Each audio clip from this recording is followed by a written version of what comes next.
शंकराचार्य का अद्वैतवाद भारतीय दर्शनों में प्रमुख प्रकाश स्तंभ है, जो परम सत्ता की अद्वितीयता, एकता और आत्मा के वास्तविक स्वरूप की व्याख्या करता है।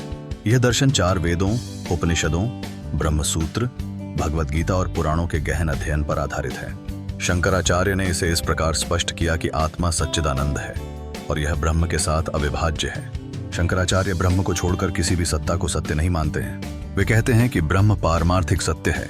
उन्होंने ईश्वर, जगत, सृष्टि, जीव आदि की सत्यता का खंडन किया है। शंकराचार्य के अनुसार जीव और ब्रह्म अभिन्न हैं। जैसे अग्नि और उसकी चिंगारियां अभिन्न होती हैं, उसी प्रकार से जीव और ब्रह्म भी एक दूसरे से अभिन्न अद्वैत है। आत्मा और ब्रह्म एक ही वस्तु के 2 नाम हैं। दोनों में अभेद अद्वैत है। इस पूरी विचारधारा का मूल संदेश है कि तत्वमसि का अर्थ आत्मा और ब्रह्म का एकत्व है। मोक्ष की अवस्था में जीव ब्रह्म में विलीन हो जाता है।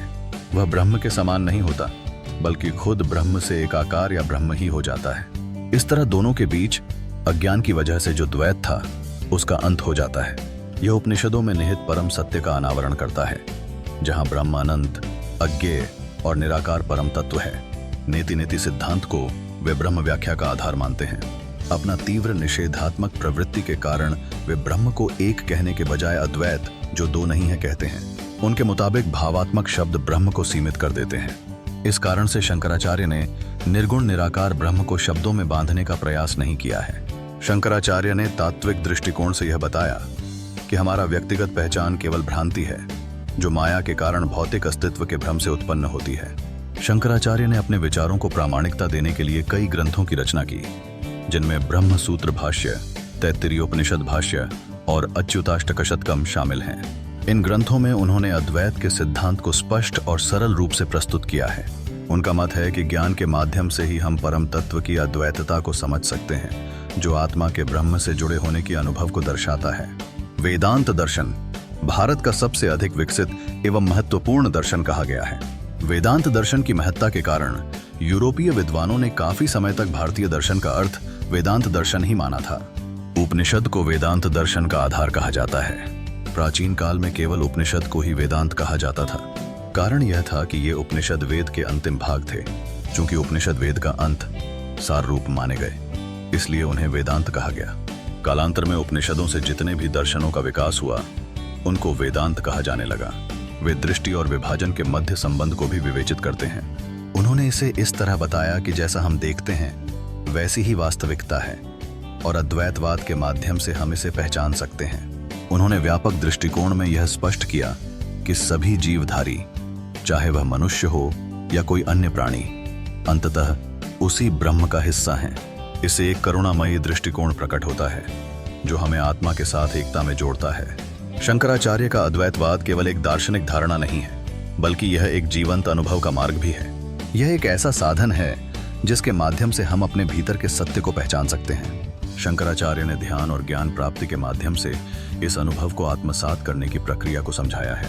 उनके विचार भारतीय संस्कृति और दार्शनिकता में गहरी जड़ें रखते हैं, जो आज भी प्रासंगिकता बनाए रखते हैं। भारत में अधिकांश समकालीन दार्शनिकों का झुकाव अद्वैतवाद की ओर रहा है।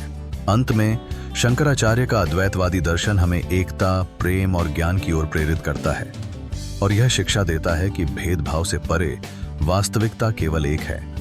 हम सभी उसी अद्वितीय ब्रह्म का हिस्सा हैं। यह एक ऐसा संदेश है जो मानवता के कल्याण और समग्रता को बढ़ावा देता है। महर्षि बादरायण का कहना है, सारे उपनिषद विचारों की दृष्टि से एक मत हैं। उपनिषदों की उक्तियों में जो विषमता नजर आती है, वह उपनिषदों को न समझने के कारण नजर आती है। बादरायण रचित ब्रह्मसूत्र में ब्रह्म सिद्धांत की व्याख्या की गई है, इसलिए इसका नाम ब्रह्मसूत्र पड़ा है।